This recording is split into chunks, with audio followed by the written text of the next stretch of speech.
শহীদ বুদ্ধিজীবী দিবস উপলক্ষে পাঁচবিবি উপজেলার বিভিন্ন বধ্যভূমিতে শ্রদ্ধাঞ্জলি নিবেদন করেছেন জেলা প্রশাসন। উপজেলা নির্বাহী কর্মকর্তা মাহমুদুল হাসানের নেতৃত্বে ১৪ ডিসেম্বর সকালে উপজেলার কালিশা বধ্যভূমি, বালিখাটা ইউনিয়নের কোকতারা বকুলতলা,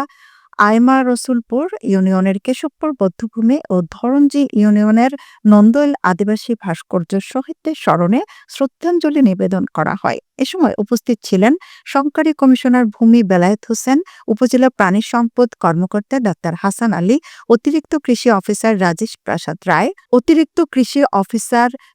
প্রসাদ রায়, বীর মুক্তিযোদ্ধা জহুরুল আলম তরফদার রুকু,